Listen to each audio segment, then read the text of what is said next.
Ecuador este 2022. Así que entonces queríamos contarle un poco desde lo básico de cómo llega el agua a la cordillera y después a los ríos. Bueno, llega a través de la atmósfera, ¿sí?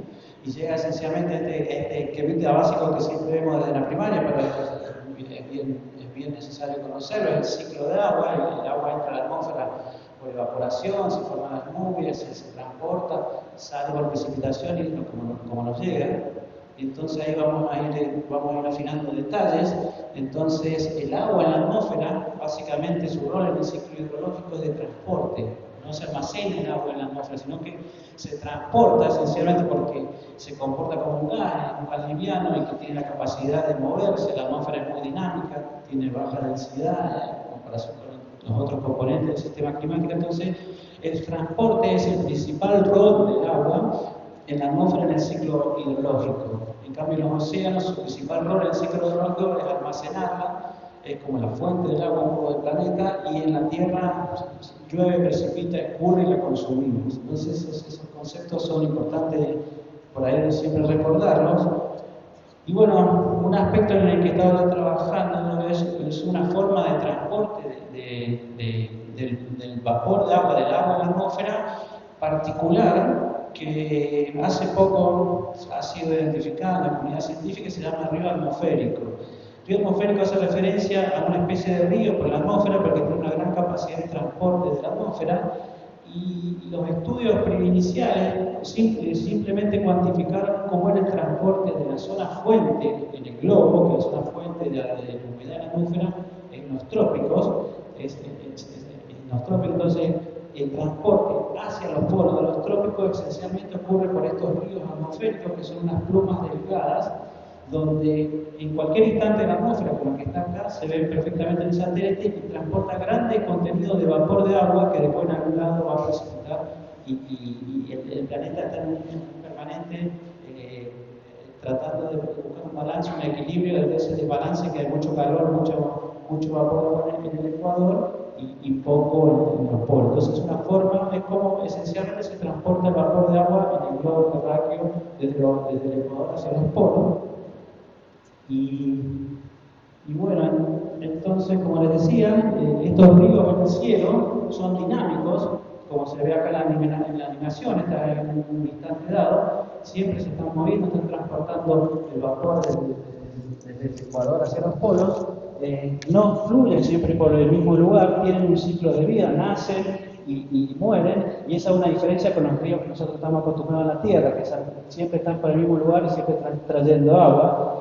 Y bueno, sus dimensiones son de largo, pueden alcanzar dimensiones, estos son más o menos valores medios, pero de 5.000 kilómetros de largo, pero hemos cuantificado en el Océano Pacífico como de 10.000 kilómetros de largo, y en general tiene un ancho de entre 500 y 1.000 kilómetros de ancho.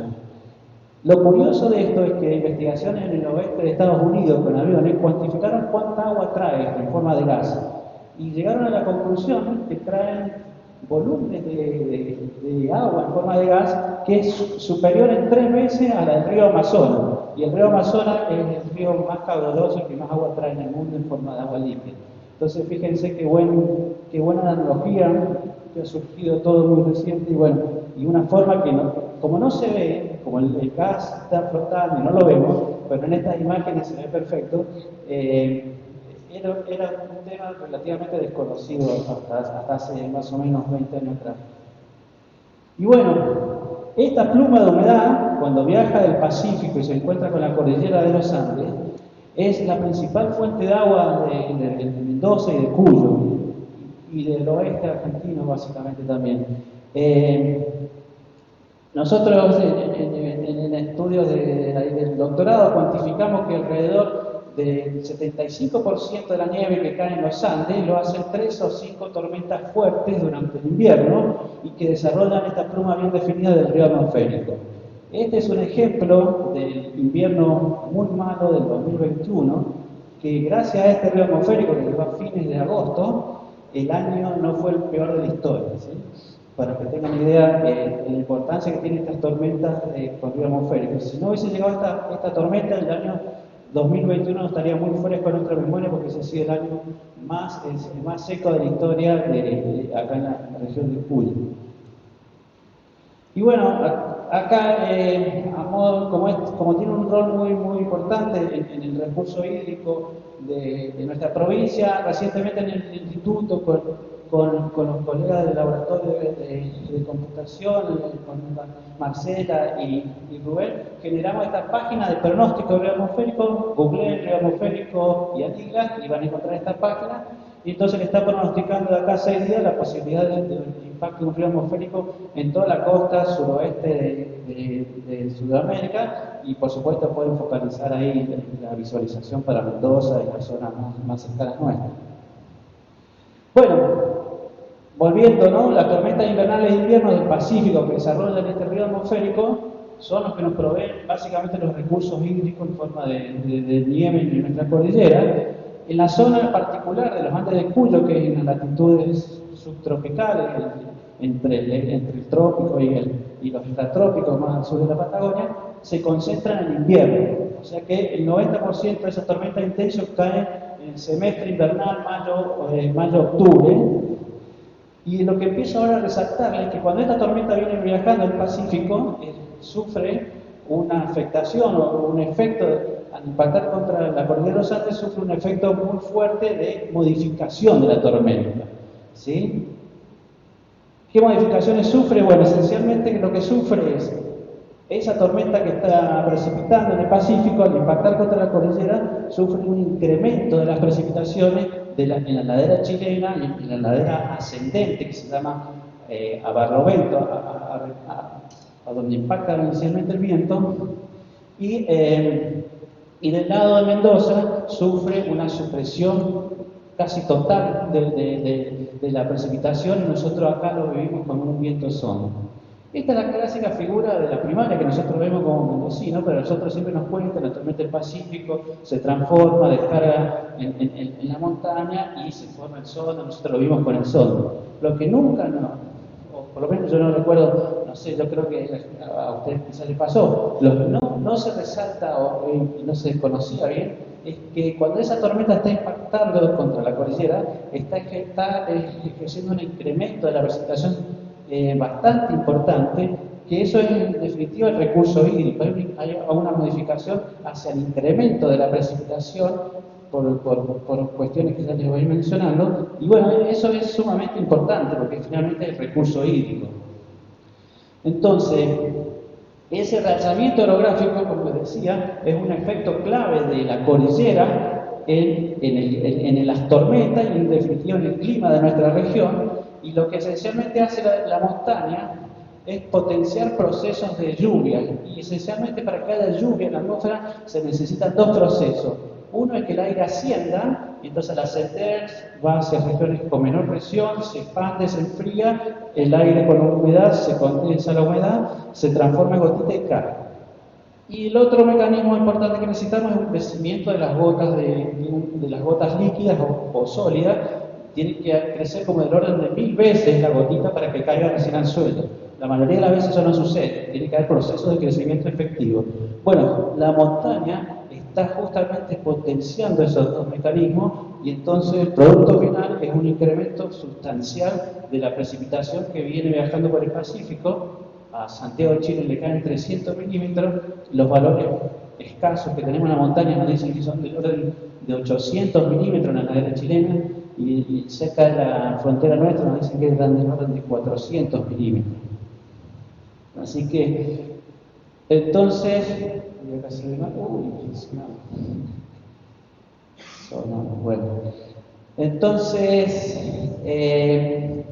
esencialmente acá la pregunta que plantea: ¿cuánto finalmente es el incremento orográfico y cuánto es el recurso? ¿Cuánto está precipitando en la montaña? Porque realmente existen muy escasas estaciones y es muy difícil saberlo. Y acá hicimos un ejercicio, es un ejercicio donde ver cuánta agua trae el río Mendoza, y entonces a partir de una ecuación de balance hídrico en un año cuánta agua trajo, y eso tiene que estar balanceado con la precipitación que cayó en todo el área de la cuenca del río Mendoza, y está balanceado por las pérdidas, que las pérdidas se infiltran a tierra, se evaporan o se vuelve a la atmósfera por evaporación o sublimación, que sublimación es el pasaje del hielo al aire de vuelta.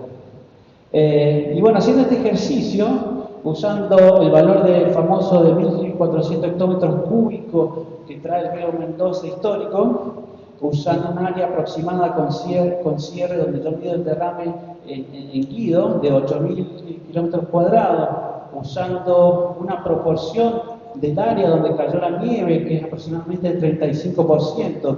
Esto lo sabemos bien por una nueva herramienta que desarrolló en el ANMIG, un compañero nuestro, se llama Leandro Cara, que generó un mapa de cobertura de nieve, entonces calcula las áreas donde está cayendo la nieve, entonces gracias a eso sabemos que alrededor de solamente el 35% de toda la cuenca del río Mendoza es donde se concentra la nieve.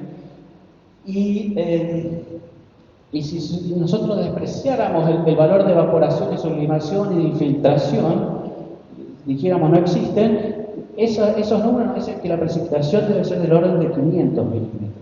Pero eso significa que es la cota mínima, estamos despreciando pérdidas, que esto existe. Es decir, que la precipitación que está cayendo en la cordillera de los Andes es mayor que 500 milímetros en toda la cuenca, y usando números de algunos estudios, esto es realmente materia de investigación, de proyectos, ahora se están lanzando proyectos importantes en Estados Unidos para tratar de medir este pasaje de sólido al gas, que es sumamente importante, con el cambio climático parece que se acentúa, pero colegas chilenos han hecho algunas mediciones, ejercicios y inferencias y estiman que puede ser del orden de 300 milímetros. Y si incorporamos esos 300 milímetros a la pérdida en la ecuación, nos da que debería estar lloviendo de 800 milímetros en la cuenca del río Mendoza, ¿sí? A mí ese número me llamó la atención, a mí nunca lo había escuchado, de que realmente estamos viviendo mucho más agua de la que siempre nos dicen que estamos viviendo en el desierto.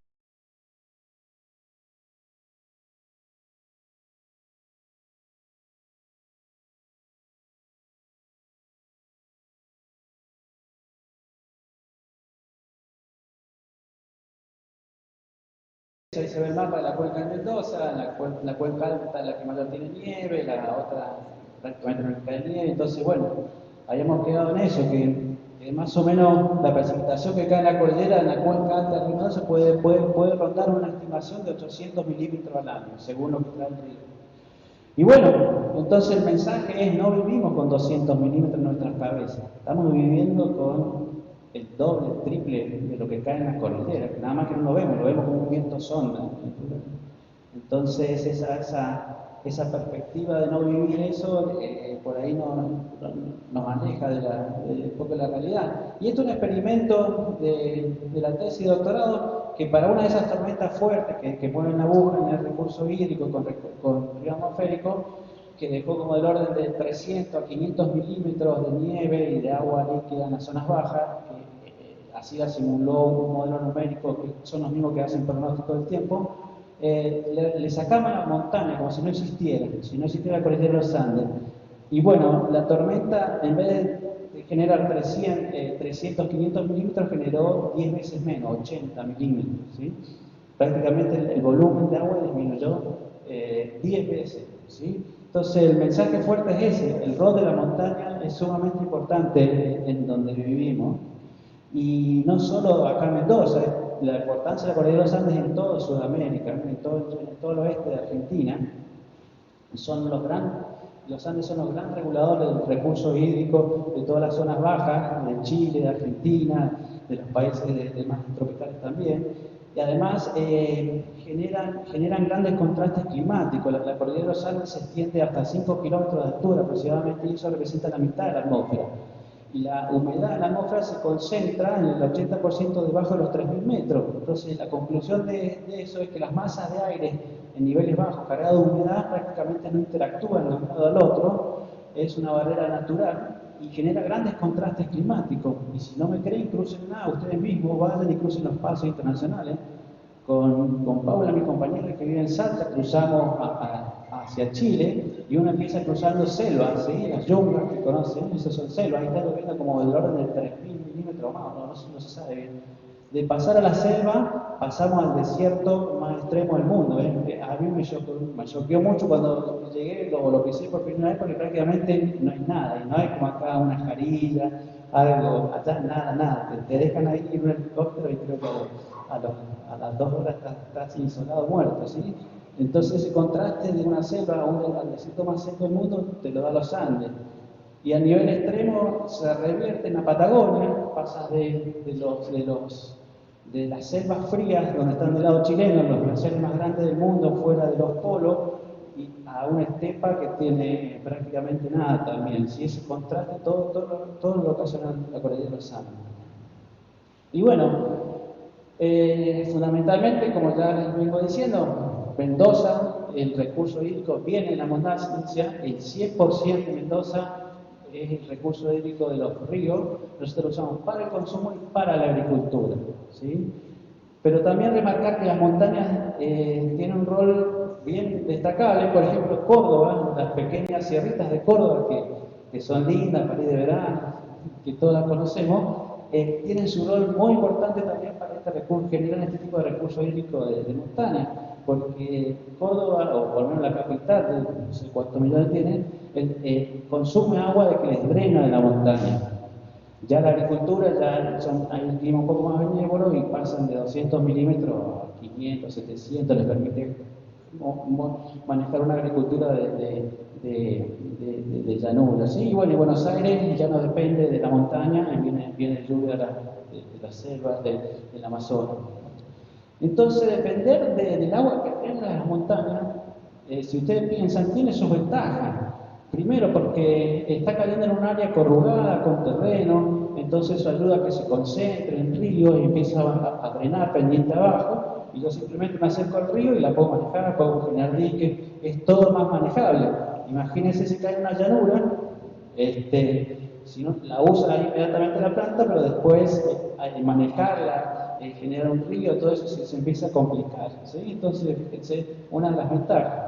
Y la ventaja es mayor aún si cae en forma de nieve, como cae en los Andes, porque si cae en forma de nieve, significa que va a estar varios meses ahí hasta que se empieza a derretir. Entonces, el descenso después es más gradual, viene bajando en forma más gradual y eso facilita el manejo. El contraejemplo de esto es en la Sierra de Córdoba, de Córdoba, justamente, que ahí no cae en forma de nieve, cae en forma torrencial de lluvia. Y eso genera muchos problemas. La gente de Córdoba está muy familiarizada que llovió y se aleja el río, porque literalmente es así. Crece de una forma repentina y no tiene esa gradualidad que nos da la nieve en este caso. Así que eso era mi parte un poco para resaltar la cordillera. Ahora Diego les sigue contando del cambio climático y el nuevo clima que se viene.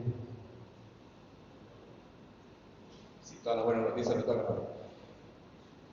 Bueno, entonces, Maxi acaba de dar un panorama muy lindo, muy detallado de cómo funciona el mecanismo.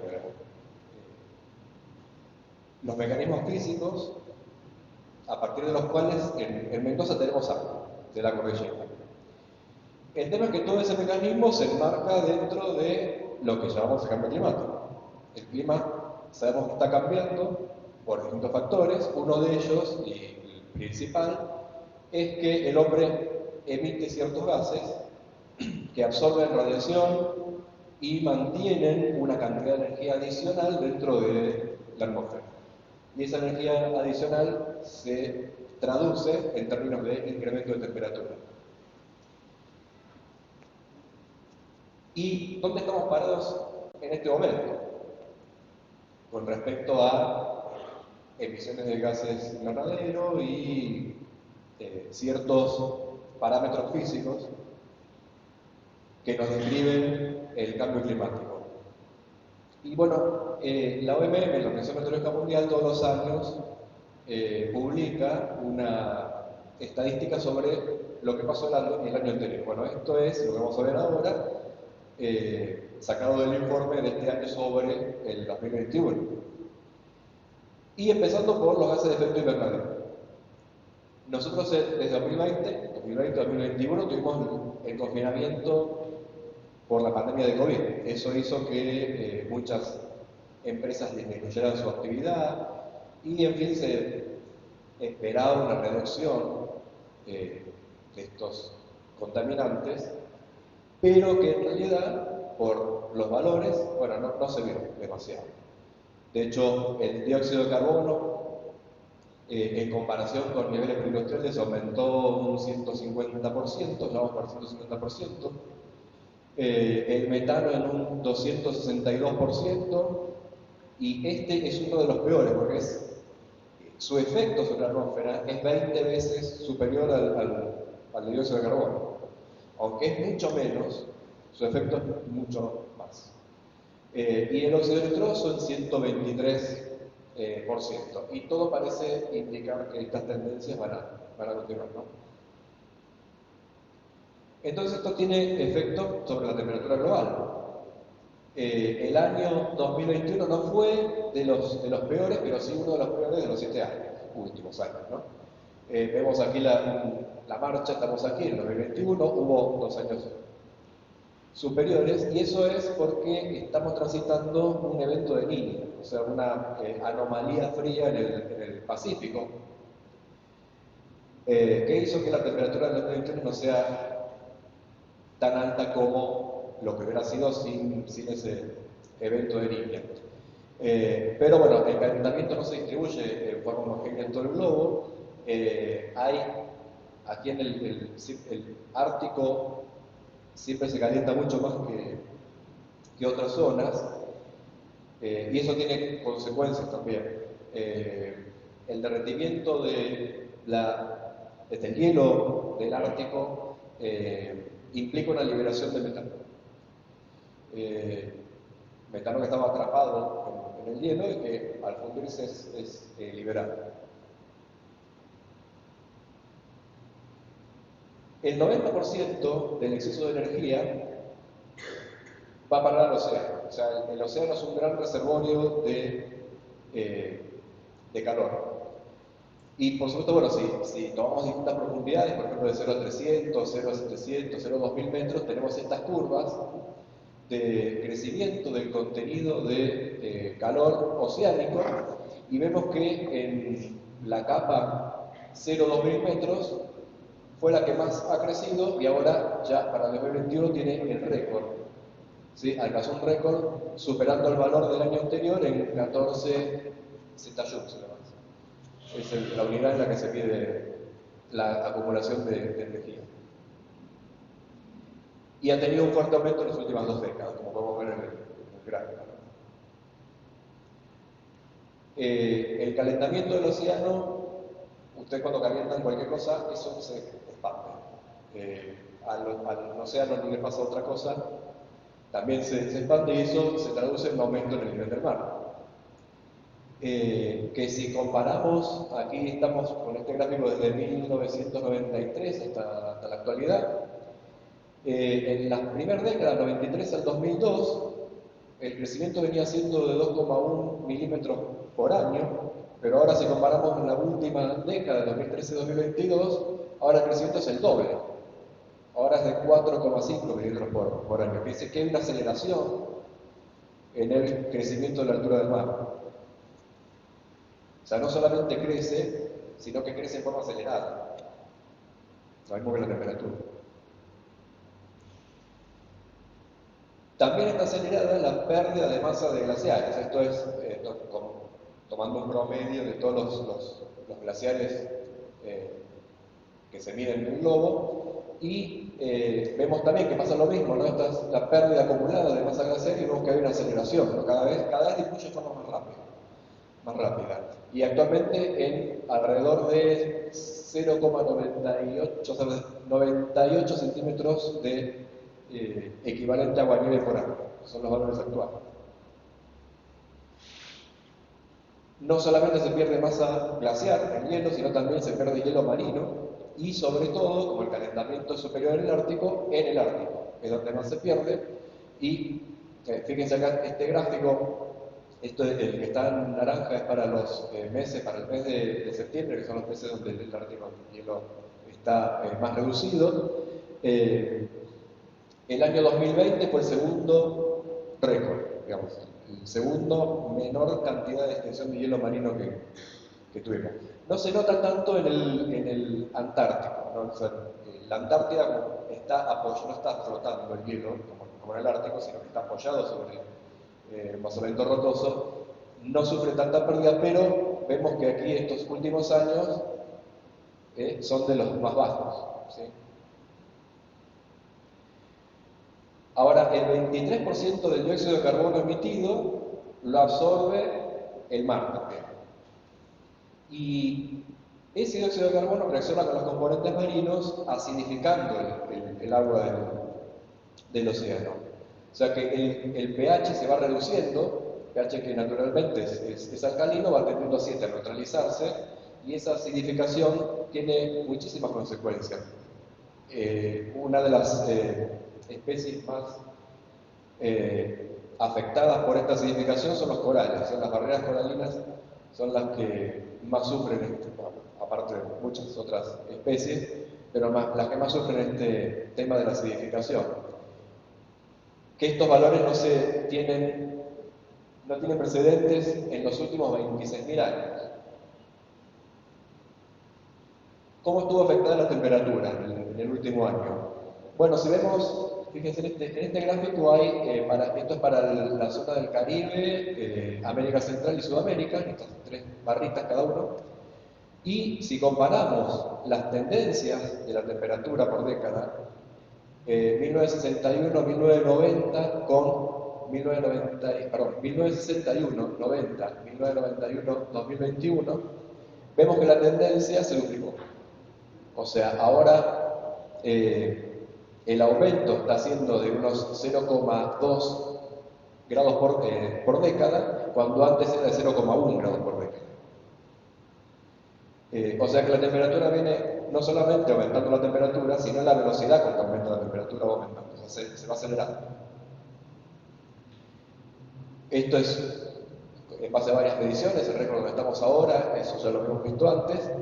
Y para el último año vemos aquí varias estaciones, estas son anomalías de temperatura respecto de la década 81-2010, y vemos que bueno, casi todas fueron anomalías positivas, salvo algunas azules que se ven por ahí cerca del altiplano, en la zona noreste de Sudamérica, pero todas las demás fueron anomalías positivas. Las precipitaciones se vieron muy afectadas por el efecto del evento de Niña que tuvimos el año pasado, y entonces encontramos en Sudamérica zonas donde hubo un incremento de precipitaciones, en el norte, en el este sobre todo, pero también donde hubo y hay generalmente sequías en un evento de Niña, que es en la cuenca del Plata, el río de la Plata, el Paraná, y en la zona oeste de los Andes, o sea, la zona central de Chile. Esas reducciones de precipitación, por supuesto, dan sequías. Y en este caso fueron de las sequías más extremas que tuvimos en la cuenca del Plata. Las peores que las registradas, hasta ahora peores, que fueron del 44. Estas han superado, son consideradas las peores desde 1944. Todo el mundo conoce el descenso del río Paraná, que fue noticia.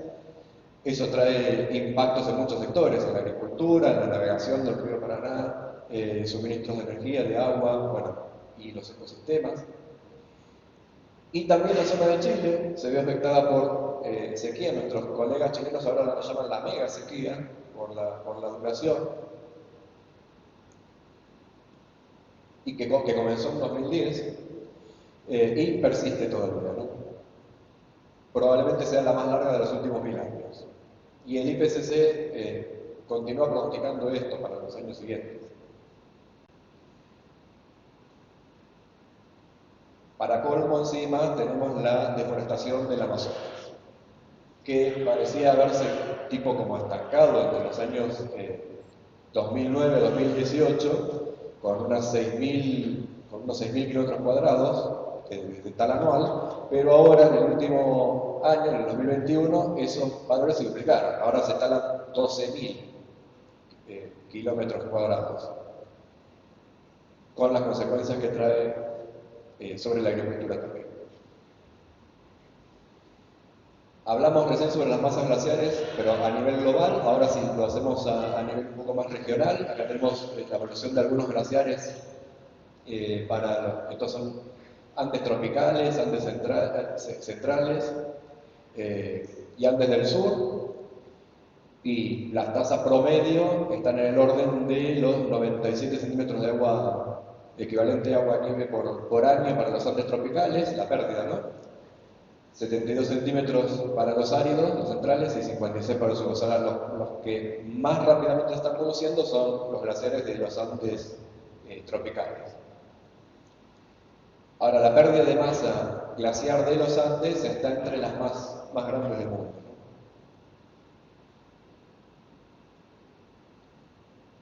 Bueno, ¿y cómo fueron las tendencias? Ahora, dejando el informe del año pasado, analizando las tendencias de los últimos años. Esto es del informe de la tercera comunicación nacional de cambio climático hecha en el 2013. Ahora eso se renueva cada 10 años, o sea que estamos esperando el año que viene saldrá la nueva comunicación con datos actualizados. Pero bueno, hasta el último informe, estas eran las tendencias de temperatura media, esto es el cambio, ¿no? En los años, en el periodo 1960-2010, donde vemos que prácticamente toda la cordillera norte y central está afectada por aumentos de temperatura, que son significativos en los meses de las estaciones de primavera, verano y otoño. En cuanto a los cambios en precipitación anual, también vemos una tendencia positiva, pero esto es, como dijo Almasi, dijo que se estaban reduciendo, pero eso es en cordillera, ¿está bien? Esto está tomando toda la zona, ¿sí? Entonces en general tenemos un aumento.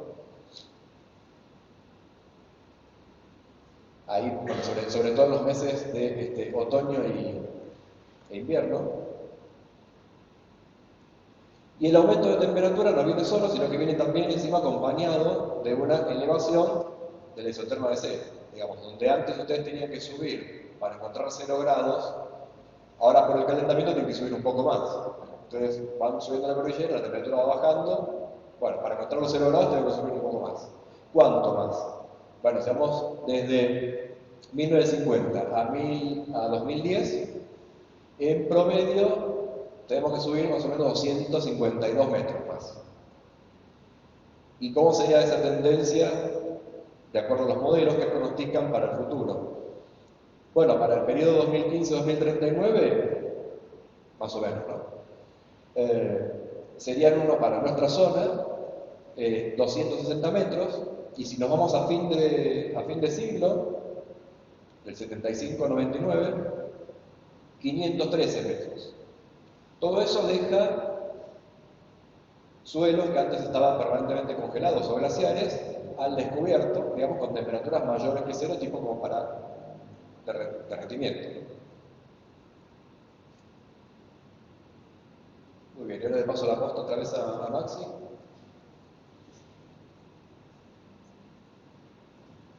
Bueno, estos son más ejemplos del cambio climático ya más puntual en nuestra zona, en la cordillera, para decirle que el cambio climático ya empezó. En los Andes también, ¿sí? Es global y los Andes no se quedan afuera. Y esta es una estación muy usada en nuestra región porque tiene series muy largas y confiables, es del lado chileno, pero está en el Paso Cristo Redentor. Y tiene datos confiables de precipitación, como ya mostrado, en forma de nieve o bolique, y también de temperatura, desde 1974 aproximadamente. Y esa es la temperatura media anual que hace los 3.000 metros por el Paso Cristo de Redentor, apenas lo cruzo y está ahí nomás del lado chileno, los 3.000 metros de altura. Y entonces acá está graficado en rojo cuánto en los años fueron superior al promedio histórico, que era 7 grados en promedio en la temperatura anual, y fíjense dónde caen todos los valores rojos por encima de eso, caen todos mayormente en las últimas décadas, y los fríos eran en la década de 70 y 80, ¿sí? Entonces estos son ejemplos muy contundentes, lo van a ver en otras estaciones, en la superficie, en toda parte del mundo, así que los Andes no se quedan afuera. Esto que implica que está cambiando también la hidrología un poco de la cordillera. La nieve, naturalmente, con el entorno más cálido, se encuentra más arriba, está subiendo. Este es un lindo trabajo de colegas chilenos usando los datos de satélites MODIS también, y cuantificaron que aproximadamente en un periodo de 20 años, desde el 2000 que están disponibles estos datos, la nieve está subiendo del orden de 10 a 30 metros por año, y la persistencia de esa nieve cuando cae se está reduciendo entre 2 y 5 días por año, ¿sí? Acá hay más ejemplos de cómo está subiendo la nieve con un producto desarrollado, como les decía, ahí en Yanila, en el Observatorio de Nieve. El colega Leandro Carlos lo desarrolló, métanse a verlo, está muy bueno. Y todavía hay mucho para sacarle el jugo. Acá básicamente es contarles, fíjense, eso arranca del 2000 hasta el 2022, y si agarramos años en las décadas del 2000, la línea en rojo está graficada la altura mínima que alcanzó la nieve durante el año.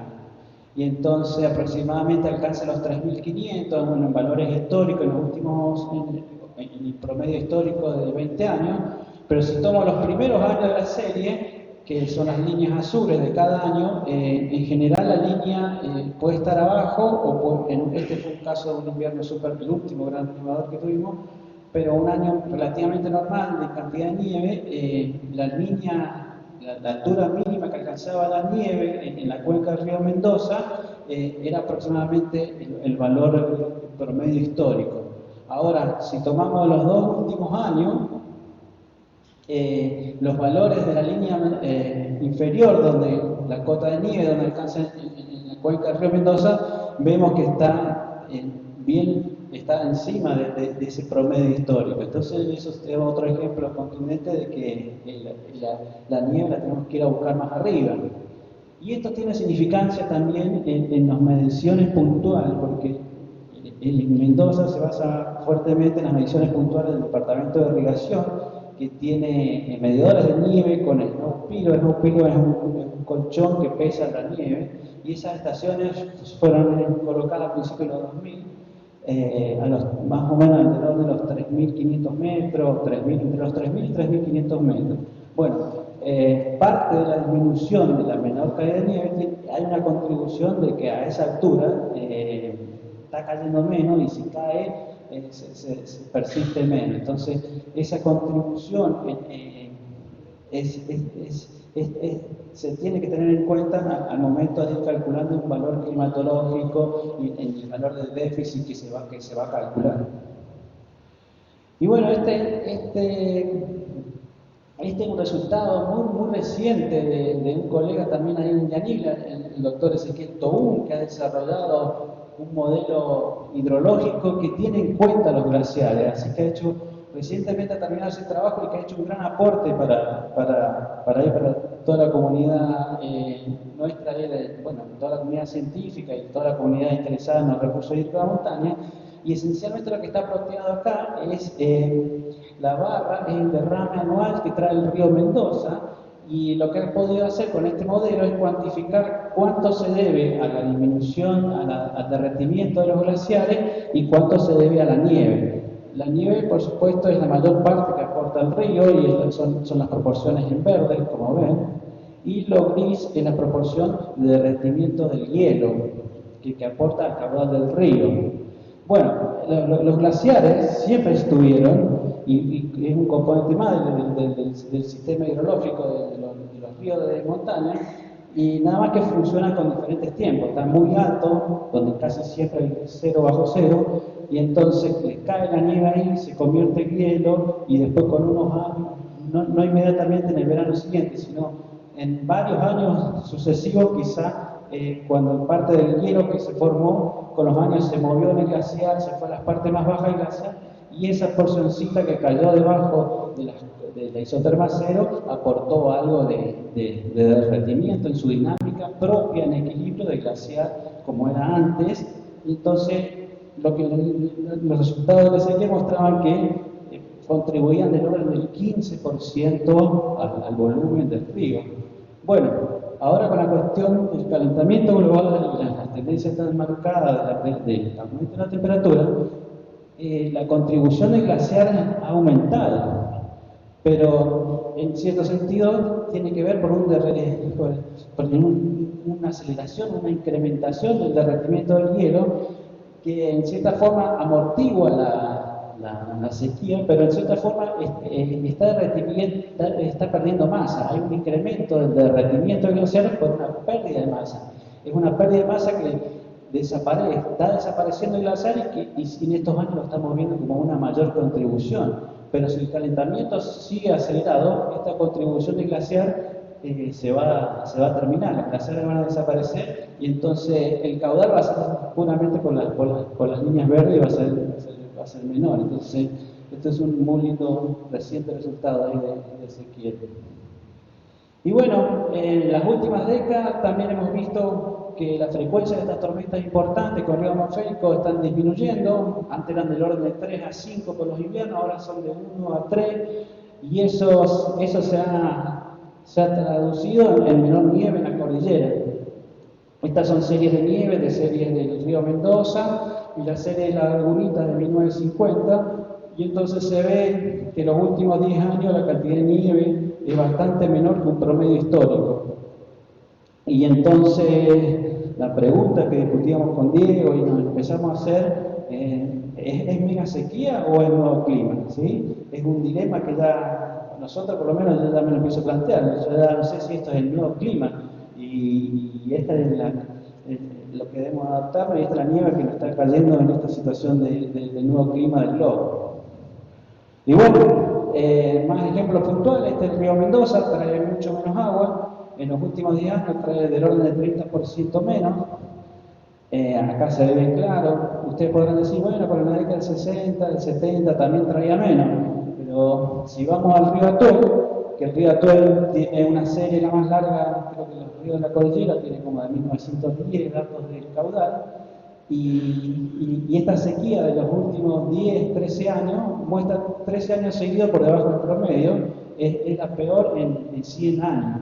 Justamente la gran extensión de tiempo de esta serie nos permite ver que este periodo es el más seco en 100 años. Entonces da más firmeza a que estamos en un nuevo clima, ¿sí?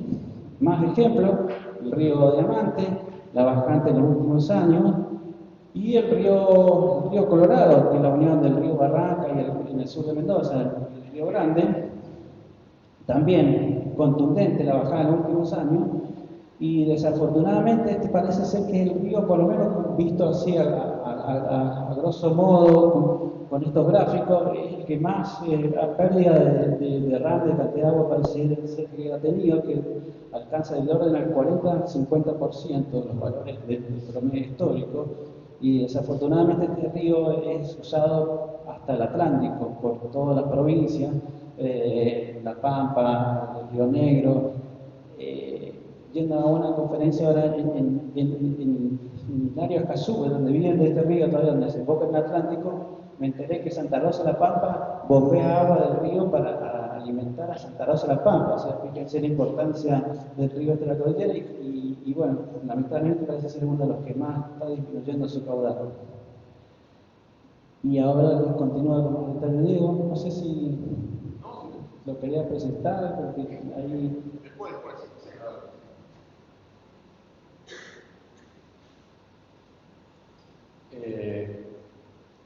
Bueno, el tema es que el cambio climático no solamente afecta el volumen del río, sino la estacionalidad, o sea, cómo el río se comporta a lo largo del año. Entonces, eso lo podemos estudiar de varias formas. Uno, bueno, acá vamos a tener ejemplos, otra vez seguimos con el ejemplo del Atuel. Como todos los ríos de Cuyo, tiene un módulo mínimo, o sea, una descarga mínima de agua en los meses de invierno, julio, junio, y en los meses de verano, diciembre, enero, febrero, es cuando tiene el máximo caudal, ¿sí? Pero esto es la media de varios años. Año a año el río se comporta de forma distinta. Acá vemos desde 1906 a 2011, estos son varias marchas anuales, ¿sí? También todas las marchas anuales que ha tenido el río a lo largo de ese periodo. Y luego, bueno, en algunos años fueron de mucho caudal, otros fueron de poco, algunos tuvieron algunos picos por algún lado. Bueno, ¿cómo analizamos eso de una forma resumida? Bueno, y hay distintos métodos estadísticos que podemos aplicarle a todas esas series para resumirlo de alguna forma. Aplicando estos métodos, calculamos patrones que para cada año van a tener un peso distinto. Por ejemplo, de toda esa variabilidad anual, estos son los dos primeros patrones, los dos que explican mayor cantidad de varianza de esa variabilidad. El primero es un patrón que nos muestra años de superávit o déficit. Y el segundo, años en los que el máximo de caudal se va adelantando o se va atrasando. ¿Sí? El primero explica el 50% de la variabilidad de todos esos años. El segundo, alrededor del 20%. Entre los dos, tenemos el 70% de la variabilidad cubierta. Por supuesto que para cada año, cada uno de ellos va a tener un peso distinto. Entonces, estas son las series de pesos para el primer patrón y estas son la serie de pesos para el segundo patrón. O sea, acá, años que tienen una barrita hacia arriba nos dicen que es un año de superávit, o sea, es un año con esta pinta, y los años que tienen barrita hacia abajo es un año de déficit, o sea, que sería con esta.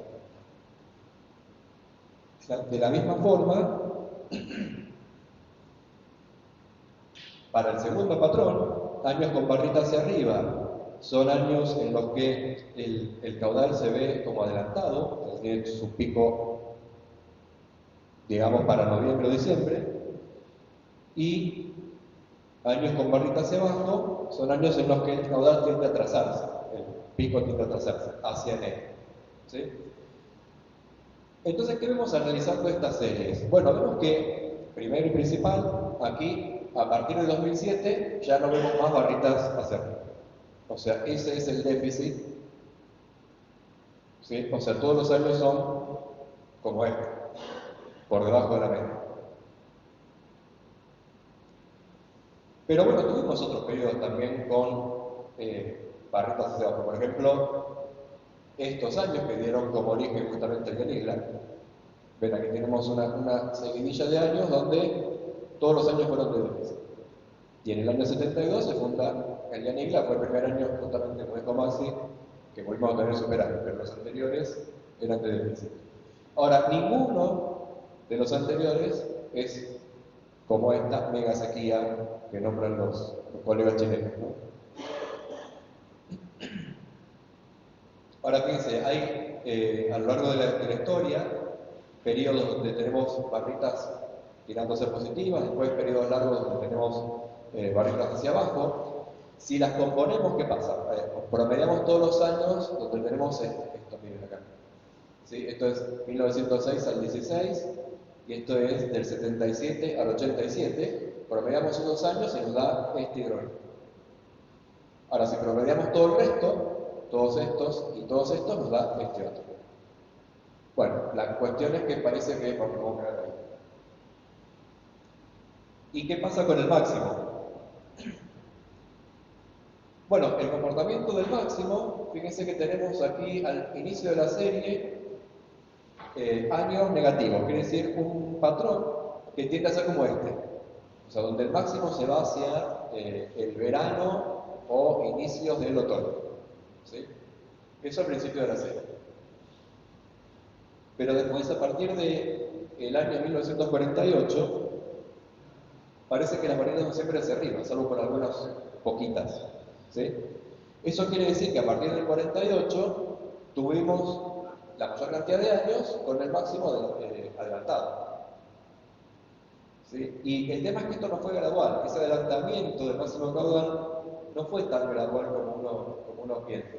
Fíjense que al principio eran todas barras hacia abajo, o sea, el máximo estaba atrasado hacia el verano, principios de otoño. Después hay un periodo de transición donde tenemos barritas para abajo de la misma forma. Después, a partir del 48, casi todo adelantamiento. Cuestión que si promediamos esos tres, tenemos este para el inicio, el hidrograma naranjita que se ve acá, para esta zona de transición, y después nos quedamos con el azul, ¿sí? Del 48 en adelante. Además, ¿por qué baja? Bueno, porque si promediamos, fíjense, de aquí hasta aquí, también estamos promediando estos años, donde la mayor cantidad son años de déficit. Así que tenemos un adelantamiento con un déficit. ¿Y por qué ocurre en forma de salto? Bueno, eso tiene que ver con el hecho de que la nieve se derrite a partir de que la temperatura pasa un umbral de 0 grados. Entonces, yo tengo hielo, hielo, hielo, hielo, hasta que llego al 0, ¿sí? Y ahí empiezo a fundir. Y si nosotros en los meses de noviembre, diciembre, de la distribución de temperaturas que tenemos en esos meses, corremos la media, vamos corriendo la media, entonces voy dejando una probabilidad mayor de días con temperaturas por encima de 0 cuando empieza a fundir. ¿Sí? Entonces, una vez que yo corrí tanto la media y que hice que para noviembre y diciembre tengo la mayor probabilidad de días con sobre 0 y bajo 0 para una determinada localidad, a partir de ahí, bueno, ya voy a tener el derretimiento en esos meses y no en los meses posteriores. ¿Se entiende? Entonces ya no es una cosa gradual. No es una cosa gradual porque el umbral me lo pone la temperatura de 0 grados. Bueno, entonces nos tenemos que acostumbrar ahora que justamente el máximo ahora no es en enero o febrero, sino más tirando hacia noviembre y diciembre. ¿Qué nos depara el futuro?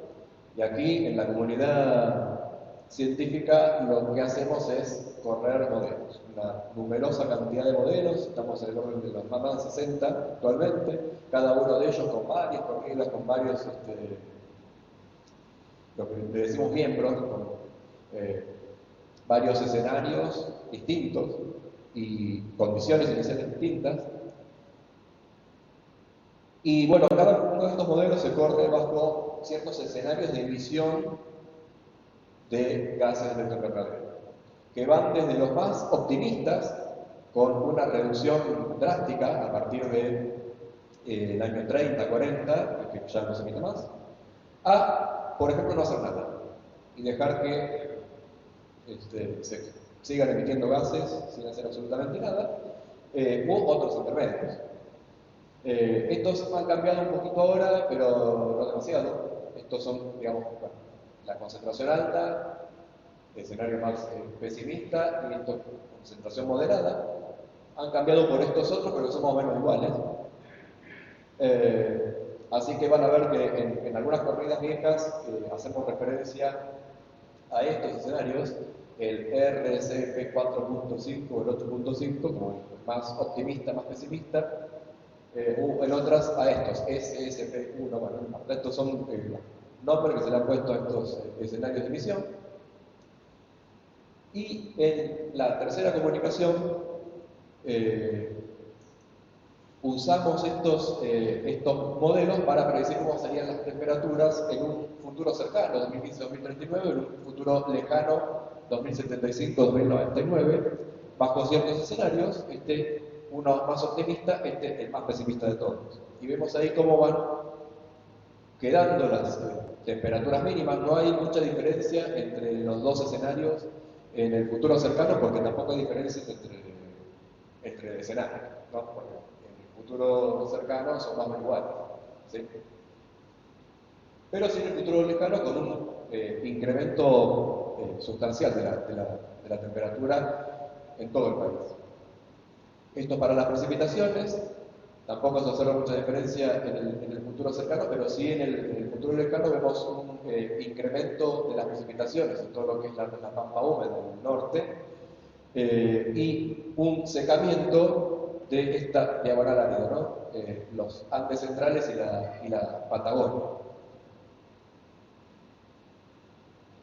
Si vamos a nuestra región, bueno, más o menos se ve eso mismo para las temperaturas, con un incremento muy grande en el peor de los escenarios, de alrededor de 4,5 grados. Y para las precipitaciones, lo que vemos es un secamiento del lado de la cordillera y humedecimiento, digamos, un incremento de las precipitaciones en lo que sería la parte del llano. ¿Qué pasa con las corridas nuevas? Eso es en base a modelos viejos, pero las nuevas tampoco dan cosas muy distintas. Entonces, ya en el último, del IPCC, estas son proyecciones en porcentaje respecto del periodo 81-2010 para un escenario intermedio, el 4.5 es un escenario intermedio, o para un escenario más pesimista, 8.5, donde entre los dos vemos justamente esta diagonal de reducción de precipitaciones fuertes que nos afectaría a nosotros con las restricciones en la cordillera. ¿Cómo se verían? Esto es en porcentaje también de reducción respecto del 81-2010 para un escenario moderado. Vemos aquí, miren, hay esta reducción es sostenida. Aquí nos centramos en este periodo que va del 2041 al 2060, y si promediamos todos los años nos quedaría una cosa así, una cuestión así, con una reducción anual promedio de 6%. Esto es si disgregamos, fíjense esto en todo el periodo, hasta el 2100, ¿sí? Por meses, esto es para la presentación. La sequía estaría acá, ¿no? Entonces 2000, 2020, aquí estamos ahora, ¿sí? Y esto sería la sequía de la última década, pero fíjense lo que nos espera. En base a este escenario, que es un escenario moderado, esto sería para un escenario un poco más, digamos, sin tener control sobre las emisiones. La pista es más o menos la misma, lo único que los valores ahora son peores, ahora una reducción de 9%. Y vemos acá unos marrones un poquito más oscuros, ¿no? Por supuesto, esta precipitación impacta en lo que es nieve sobre la cordillera, donde tenemos justamente lo mismo, una reducción mayor para el escenario peor. Eso no sería bueno. Esto es porcentaje de reducción de nieve, respecto también siempre del 81 al 2010, y si tomamos estos años, del 41 al 60, para lo que nos interesa a nosotros, que es para justamente los meses de invierno, que es donde recibimos la nieve, la reducción sería de 2 milímetros por día. Estos son 2 milímetros por día, multiplicarlo por todo el periodo, ¿no? Todo el invierno, o si quieren, un poco antes, de mayo-octubre, ese periodo elevado. Fíjense que bueno, la reducción es justamente en esos meses. ¿Está bien? Esto es 2020 acá esto sería la mega sequía, y esto es lo que están proyectando los modelos. Y si el escenario fuera el peor, la reducción ahora sería de 3 milímetros por día. Bueno, Juan Rivera, y también participó de este estudio muy bonito, Maxi, han tomado uno de los modelos y han proyectado para el futuro ascensos de temperatura, en este caso, tomando dos regiones, la región de Andes y las zonas bajas, ¿no? Tierras bajas y Andes. Y para esos dos lugares, Andes, tierras bajas, vieron, bueno, cuáles serían los años en los que se alcanzarían estas metas que pone el IPCC de 1,5 grado o 2 grados. Y para los Andes, que es lo que más se calienta, estaríamos en 2020 ya alcanzando el 1,5 grado.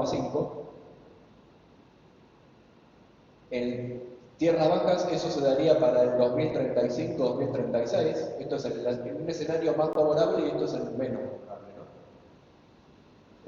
Pero, por ejemplo, nunca se alcanzarían en tierras bajas, para estos dos escenarios que son bastante benévolos en realidad, los 2 grados. Pero sí se alcanzarían para la zona andina. Para la zona andina, los 2 grados se alcanzarían en 2042-2038. Ahora, para justamente esos años en los que se alcanza el 1,5 grados, ¿cómo quedarían las precipitaciones?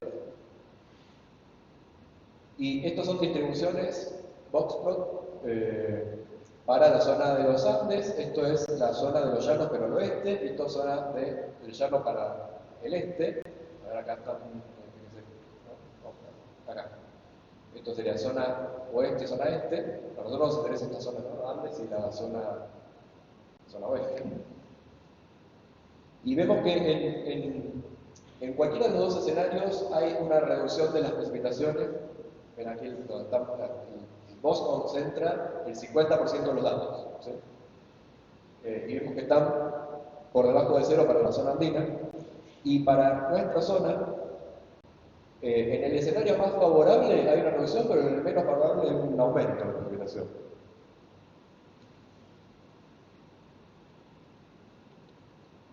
Y estas son variaciones porcentuales de la cantidad de nieve superficial y de escorrentía superficial pronosticadas, ¿no? Estos son para los tres escenarios, cada uno de estos colores, pero vemos que más o menos los tres escenarios se mueven más o menos de la misma forma. Y vemos que ahí, fíjense, para la cantidad de nieve superficial, una reducción ya para mitad de siglo de alrededor del 50% y del 25-30% en escorrentía superficial. Bueno, no somos muy optimistas con estos datos, entonces en esta discusión de que si esta es la nueva normalidad, para emplearlo en términos pandémicos, parece que sí. O sea, este es un nuevo punto de equilibrio climático. Hay ciertas barreras que si el sistema cruza, encuentra otros puntos de equilibrio. Estoy hablando del sistema climático. Y en general son puntos de no retorno. No es que si, bueno, paremos todas las emisiones y todo vuelve para atrás. Bueno, no, hay ciertos puntos que si se pasan, entonces no se vuelve para atrás, se queda en un nuevo equilibrio el sistema. Y bueno, parece que eso es lo que está pasando. Así que con esto, muchas gracias. Muchas gracias.